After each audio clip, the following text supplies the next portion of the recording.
영광의 박수. 감사합니다.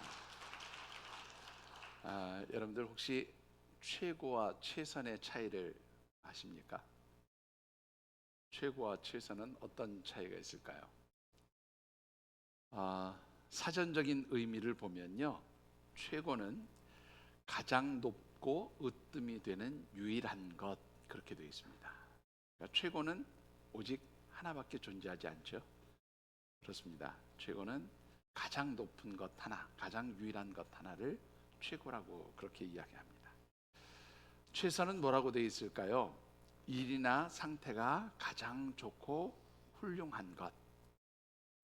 이 일이나 상태라는 말은 환경도 포함되고요, 상황도 포함되고, 어떤 일이나 환경이나 상황들이 가장 훌륭하고 좋은 상태를 최선이라고 그렇게 이야기를 합니다. 자, 여러분들은 만일 여러분들에게 최고의 것과 최선의 것을 선택하라고 한다면 어떤 것을 선택하시겠습니까? 최고의 것을 선택하시겠습니까? 아니면 최선의 것을 선택하시겠습니까? 여러분들의 선택을 돕기 위해서 제가 이야기 하나를 들려드리겠습니다.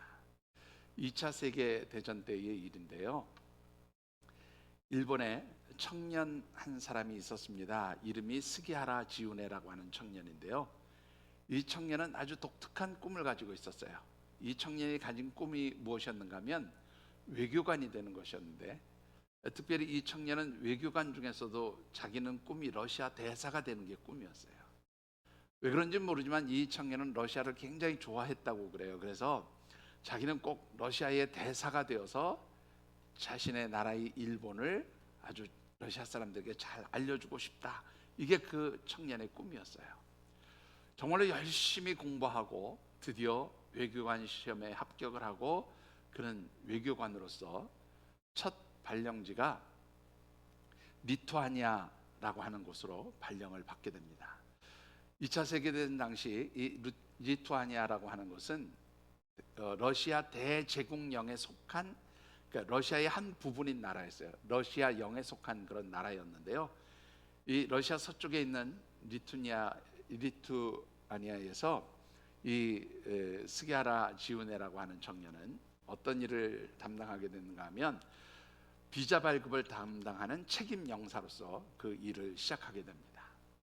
그렇게 열심히 이제 일본으로 가려는 사람들에게 비자 발급하는 업무를 막 해주던 그런 상황에서 어느 날 영사관저에서 이제 하루를 잘 쉬고 아침에 출근을 하기 위해서 딱 영사관을 가서 보니까 사람들이 줄을 엄청나게 서 있는 거예요. 갑자기 웬 사람들이 갑작스럽게 이렇게 많은 비자를 받겠다고 줄을 서 있나 알고 보니까 이 사람들이 모두 유태인들이었습니다. 이 유태인들이 당시 전쟁으로 이 유럽의 전역을 거의 정복하다시피 하고, 또 그래서 이 유럽 전체를 거의 장악하고 있던 독일과 이 독일의 비밀 경찰, 보통 게슈타포라고 하나요? 이 게슈타포들에 의해서 장악되어진 그런 유럽 지역에서 생명을 구하기 위해서 이 러시아 쪽으로 탈출한 사람들이었어요. 그들이 특히 이 러시아와 러시아령으로 되어 있는 이 리투아니아로 탈출한 이유는 거기에 일본 대사관이 있고, 이 일본 대사관에서 비자를 받게 되면 독일과 동맹국이니까 이 비자를 받은 사람들이 일본으로 가게 되면 자기들의 생명을 구할 수 있을 것이다, 유럽을 탈출할 수 있을 것이다, 그런 기대감을 가지고 이제 일본 대사관 앞에 줄을 서게 된 겁니다. 스기하라 지우네라고 하는 이 청년, 그 이제 젊은 외교관이죠. 이 외교관이 그걸 보고 고민하기 시작해요. 이들에게 비자를 발급해야 되나 말아야 되나, 그런 고민을 하다가 본국 일본 정부에다가 요청을 하는데, 이 유태인들에게 비자를 발급할 수 있도록 허락해 달라는 요청을 하는데 무려 3번이나 요청을 해요. 근데 본국 정부에서 다 거절을 합니다. 자, 이 스기하라 지우네는 그 정부의 거절로 인해서 고민을 하기 시작합니다. 자신은 현재 능력을 인정받고 있고 이 상태로 계속 열심히 국가에서 시키는 대로만 하면 러시아 대사가 되는 것은 보장된 일이었어요. 그런데 그렇게 보장된 그러한 일을 하면서 자신의 장래를 위해서 자신의 미래를 위해서 그렇게 살아갈 것인가, 그런 선택을 할 것인가, 아니면 저 유태인들이 독일군에 끌려가서 처형을 당하지 않도록 저들에게 비자를 발급할 것인가에 대한 고민을 시작하게 되었습니다. 자, 여러분들에게 한번 여쭤보고 싶습니다. 스기야라와 같은 그런 선택의 자리에 있을 때에 어떤 선택을 하는 것이 최고의 선택이고 어떤 선택을 하는 것이 최선의 선택이 되어질까라고 하는 것이죠. 만일 여러분이나 여러분의 자녀들이 이 스기야라와 같은 그런 환경, 그런 상황에 놓인 게 된다면 여러분들은 또 여러분들의 자녀들에게 어떤 선택을 하라고 그렇게 권면하거나 조언하거나 혹은 또 여러분들이 선택을 하시겠느냐, 어떤 선택이 지혜로운 선택이 되겠느냐 하는 것입니다. 자, 6월 우리 말씀의 주제 같이 한번 먼저 읽어보실까요? 주제 말씀 같이 읽어보십니다. 비움, 하늘의 풍성함을 누리게 하는 영적 지혜. 예, 한번 더 읽어보시죠. 비움, 하늘의 풍성함을 누리게 하는 영적 지혜. 힘들고 어려우면 사람들은 가져야 한다고 생각합니다. 채워야 한다고 생각합니다. 모자란 것을 잘 풍성하게 채워 놓아야 어려운 시대를 이겨나갈 수 있다고 이야기합니다. 그래서 어려울 때일수록 사람들은 움켜쥐기 원하고요, 채워놓기를 원합니다. 그런데 놀라운 것은 세상적인 관점에서는 분명히 채워야 하고 움켜줘야 어려운 때를 이길 수 있다고 말하는데, 하나님의 말씀을 보면 그 어려울 때의 풍성함을 누리기 원하면, 그 어려울 때 채움받기를 원하면 먼저 뭐 하라고요? 비우라고 말씀하십니다. 늘 하나님의 말씀은 우리의 생각과 너무나 달라요. 늘 하나님이 우리에게 원하시는 것은 우리가 원하는 것과 늘 다른 것을 보게 됩니다. 특별히 힘들고 어렵다고 하는 시기입니다. 그래서 여러분들이 이 힘들고 어려운 시기를 지혜롭게 그렇게 이겨내려면 하나님 말씀대로 먼저 비워야 한다는 관점에서 말씀을 나누고 있습니다. 오늘 그 세 번째로 드리고 싶은 말씀은요, 나만을 위한 최고의 선택을 내려놓고 모두를 위한 최선의 선택을 하라, 그런 말씀을 드리고 싶습니다. 오늘 우리에게 주신 하나님의 말씀은 특별히 최선의 것을 얻기 위해서 최고의 것을 포기했던 솔로몬 왕의 이야기입니다. 주신 말씀을 통해서 우리 하나님께서 기뻐하시는 최선의 것을 선택하기 위해 최고의 것을 포기할 줄 아는 그런 우리 믿음의 가족들, 하늘샘 성도들이 되어주시기를 주님의 이름으로 축원합니다. 자, 오늘 주신 말씀을 통해서 먼저 묵상해 보고 싶은 말씀은요, 주제하고는 영 연결되지 않는 것 같은 뜬금없는 말씀을 좀 드리는 것 같지만, 하나님의 백성, 하나님의 자녀로 살아가는 성도들에게 있어서 예배가 중요한 이유가 무엇일까? 이런 말씀으로 먼저 이야기를 시작해 보고 싶습니다. 자, 왜 우리에게 예배의 자리가 소중할까요? 이 예배의 자리는 최고의 것이 아닌 최선의 것을 선택하며 살아가는 하나님의 백성들이 하나님께로부터 은혜를 받는 자리가 되어지기 때문에 예배의 자리는 그 어떤 것보다 반드시 지켜야 할 자리요, 소중한 자리임을 말씀드리고 싶습니다. 오늘 주신 말씀 가운데 먼저 4절과 5절의 말씀을 같이 한번 받들어 읽어보시지요. 이에 왕이 제사하러 기브온으로 가니 거기는 산당이 큼이라. 솔로몬이 그 제단에 1000번제를 드렸더니 기브온에서 밤에 여호와께서 솔로몬의 꿈에 나타나시니라. 하나님이 이르시되 내가 내게 무엇을 줄꼬 너는 구하라. 자, 여러분들 이 말씀을 보면 아버지 다윗 왕의 뒤를 이어서 이스라엘의 세 번째 왕이 된 솔로몬이 이제 하나님 앞에 제사를 드리게 됩니다.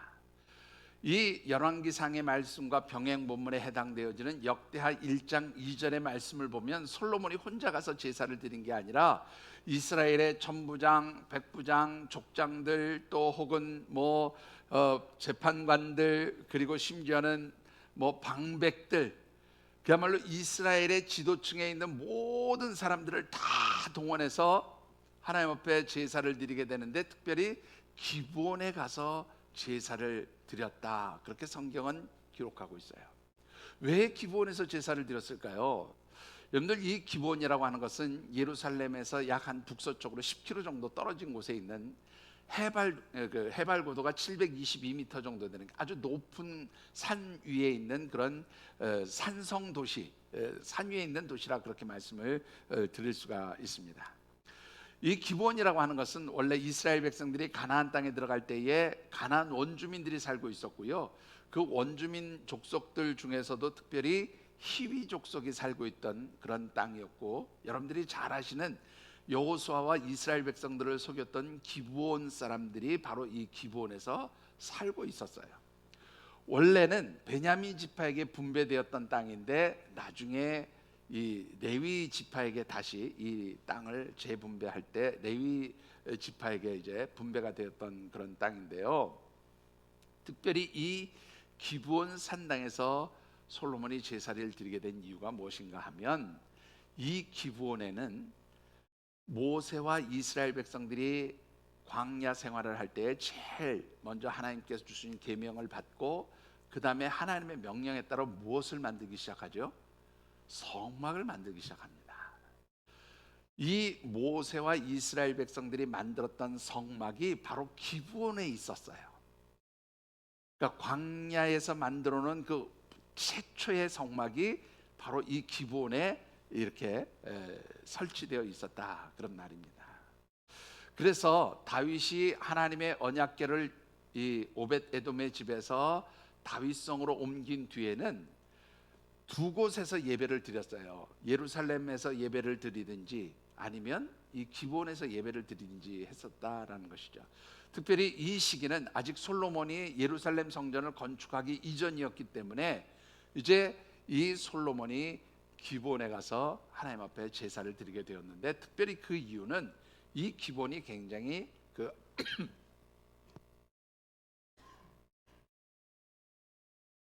이 기브온이 아주 하나님께 제사 드리기에 큰 아마 그런 제단의 터가 있었고, 또 그 제단이 준비되어 있었기 때문에 아마 이 기브온에서 이제 하나님 앞에 제사를 드렸던 것으로 보입니다. 중요한 것은 왜 하나님께서 솔로몬에게 탁 나타나셔 내가 너에게 무엇을 해주기를 원하느냐 그렇게 물었냐는 거예요.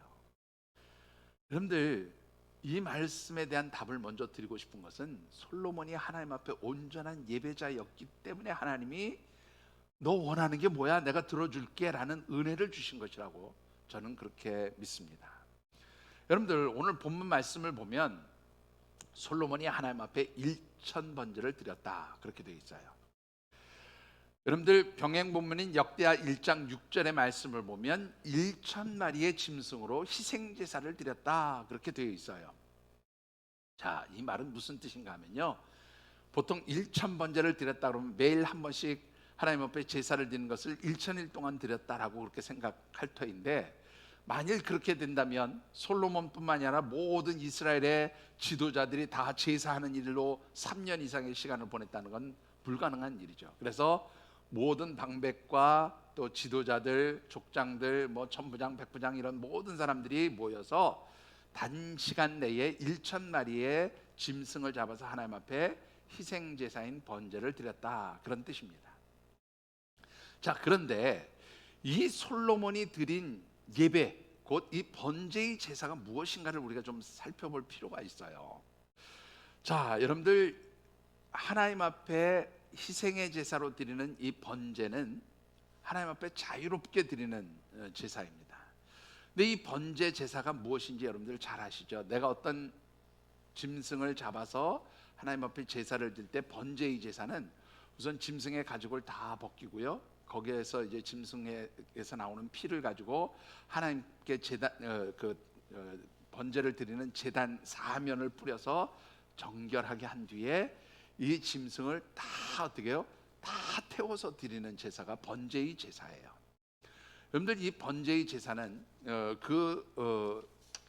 드리는 방법, 모든 제물을 다 불에 태워서 드리는 그런 제사인데, 이 번제의 제사에 속한 다른 제사의 목적에 있어서 두 가지가 더 있어요. 어떤 제사가 있는가 하면 속건제나 속죄제가 있습니다. 속건제는 하나님 앞에 또 혹은 성물이나 혹은 이웃과의 관계에서 어떤 죄를 범하게 되었을 때에 그 죄를 용서함 받기 위해서 드리는 제사가 속건제나 속죄제의 제사인데, 이 속건제나 속죄제의 제사는 번제의 제사를 드렸어요. 그 희생제물로 드리는 모든 짐승을 다 태워서 하나님께 드렸다 그 말이에요. 그런데 오늘 본문에 보면 솔로몬이 무슨 죄를 지어가지고, 하나님 내가 이거 잘못했어요, 우리 백성이 죄를 지었습니다, 그러니 하나님 우리의 죄를 용서해 주세요라고 드리는 제사가 아니었다라는 것이죠. 그렇다면 번제의 제사 중에서 속건제와 속죄제가 아닌 제사는 어떤 의미의 제사인가 하면 그는 헌신의 제사예요. 하나님, 내 삶을 하나님께 드립니다. 하나님, 내가 하나님의 도구로 쓰임 받기를 원합니다. 하나님, 나를 받아주시고 하나님께서 필요한 대로 나를 사용해 주십시오. 하나님, 나를 써 주십시오. 나는 하나님의 것입니다 라고 그렇게 드리는 제사가, 속건제와 속죄제를 제외한 번제의 제사가 바로 그런 의미가 있었다 그런 말이에요. 그러니까 오늘 이 솔로몬이 그리고 그의 방백들이 함께 하나님 앞에 드린 것은, 하나님, 이제 하나님께서 나를 이스라엘의 왕으로 세워주셨습니다. 하나님이 세워주셨으니 나를 통해서, 그리고 함께 세워주신 이 방백들을 통해서 하나님이 저희들을 사용하셔서 하나님 뜻대로, 하나님이 원하시는 대로 이 나라를 다스려 주십시오라고 그렇게 드린 헌신의 제사였다, 그렇게 말씀을 드릴 수가 있죠. 자, 왜 하나님 앞에 이 온전한 헌신의 제사를 드리는 것이 중요할까요? 여러분들, 이 말씀에 대해서 로마서 12장 1절에 사도 바울은 이런 말씀을 하고 있습니다. 같이 한번 받들어 읽어보시죠. 그러므로 형제들아, 내가 하나님의 모든 자비하심으로 너희를 권하노니 너희 몸을 하나님이 기뻐하시는 거룩한 산 제물로 드리라. 이는 너희가 드릴 영적 예배니라. 자, 너희가 드릴 영적 예배니라 하는 이 영적이란 말은요, 숫자가 붙어 있어서 따라가 보면 합당한 예배다. 하나님이 기뻐하시며 받으시는 합당한 예배가 바로 너희 몸을 거룩한 산 제물로 드리는 것이다, 그렇게 말씀합니다. 특별히 이 말씀 가운데 가장 중요한 핵심 포인트가 뭐냐면, 너희 몸을 하나님께서 기뻐하시는 산 제사로 드리라는 말이에요. 여러분들, 이 몸이라는 말은 보통 헬라어에서 소마라고 하는 단어를 씁니다. 소마. 그런데 이 소마라고 하는 말은요, 어떤 뜻인지 아십니까 여러분들? 소마라는 말은 단순히 우리의 몸, 육체를 의미하는 게 아니고요, 우리의 전 인격체를 포함한 그것을 의미하는 것이 소마예요. 그러니까 단순히 나의 육체만을 드리는 게 아니라 나의 전 인격을 다해서 하나님께 드려지는 것이 바로 오늘 본문에서 말하는 소마라는 단어입니다. 그러니까 너희가 전 인격체를 통해서 하나님 앞에 산 제사를, 예배를 드리라, 그렇게 말씀하는 거죠. 그런데 이 드린다라는 말이요, 헬라어로는 어떤 뜻인가 하면 파라스템이라고 하는 단어를 쓰는데요, 이건 무슨 뜻인가 하면 마음대로 하도록 내어드리고 맡긴다, 그런 뜻이에요. 그럼 내가 하나님 앞에 나를 내어드린다라는 말은, 하나님께 나를 거룩한 산 제사로 드린다는 말은 누가 내 삶의 주인이 되는 거예요? 하나님께서 내 삶의 주인이 되셔서 내 뜻대로, 내 마음대로가 아니라 누구의 뜻대로? 하나님 뜻대로, 하나님 마음대로 나를 사용해 주세요라고 그렇게 하나님 앞에 예배 드리는 것이 바로 거룩한 산 제사예요. 자, 좀 다시 표현을 해보면, 솔로몬이 하나님 앞에, 하나님 뭘 주세요, 어떤 보상을 받기 위해서 그렇게 제사를 드렸다면 보통 이것을 무슨 제사라고 하냐면 화목제라고 합니다. 서원의 제사인데 이 서원의 제사는 화목제예요. 그러면 화목제라는 것은 어떻게 드리는 제사예요? 제물을 드리면 그 제물의 일부는 누가 가져요? 제사장이 갖고, 또 일부는 제사를 드린 사람이 먹고, 일부는 하나님께 드려요. 이게 화목제예요. 그리고 서원제사, 하나님 내가 뭐 원하는 게 있어요, 하나님 이거 이루어 주세요 라고 드리는 서원의 제사는 화목제사로 드려요. 근데 오늘 본문에 보면 솔로몬이 화목제사를 드린 게 아니라 번제를 드렸어요. 그러니까 이거는 다 드린 거예요. 이것은 아까도 말씀드렸지만 죄를 용서함 받게 드린 속건제나 속죄제가 아니라 뭐예요? 하나님, 내가 순수하게, 하나님 원하는 거 없어요. 하나님 나를 사용해 주세요. 하나님 우리 백성을 사용해 주세요. 이 나라의 지도자들을 사용해 주세요. 하나님 앞에 순수하게 드리는 제사가 바로 번제였단 말이죠. 그런데 사도 바울 역시 똑같은 이야기를 합니다. 뭐라고요? 하나님이 기뻐하시는 산 제사로 드리란 말은 너희들의 삶을, 너희들을 누가 주관하시도록, 네가 주관하는 게 아니라 하나님 뜻대로, 하나님이 원하시는 대로 하나님의 마음껏 사용하실 수 있도록 너의 삶을 하나님 앞에 드려라. 이것이 하나님이 기뻐하시는 예배이고 하나님 기뻐하시는 제사다, 그렇게 말씀하는 거죠. 그런데 이 부분에 대해서 예수님 하나를 더 말씀하십니다. 요한복음 4장에 보면 사마리아 수가성의 여인과 함께 대화를 나누는 과정에서 예수님이 무슨 얘기를 하시는가 하면 4장 23절과 24절에 예배에 관한 말씀을 하세요. 자, 우리 요한복음 4장 23절 24절의 말씀을 같이 한번 받들어 읽어보겠습니다.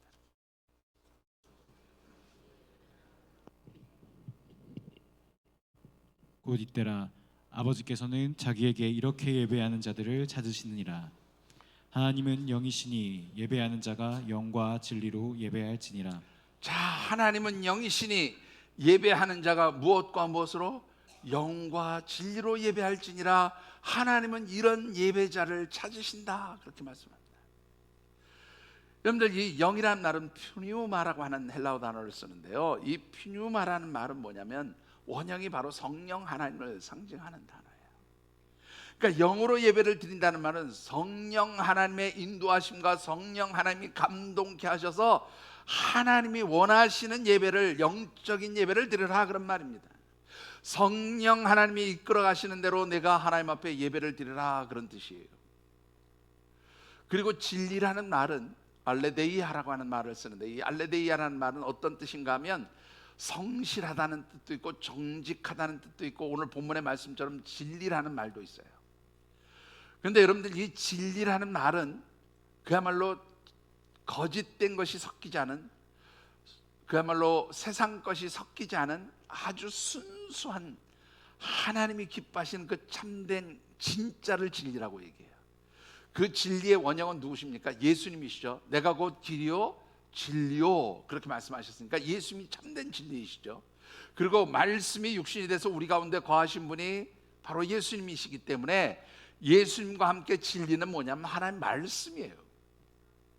그러니까 성령 하나님이 이끌어 가시는 그 감동과 하나님이 인도해 가시는 그 은혜 가운데서 진리, 하나님 말씀에 기초한 예배를 드리는 건데, 그 말씀에 기초한 진리에 서 있는 예배란 뭐냐면 세상의 잡것이 섞이지 않은 것을 의미해요. 세상 것이 들어와 있지 않은 온전히 순수한 예배를 하나님께 드리는 것을 의미합니다.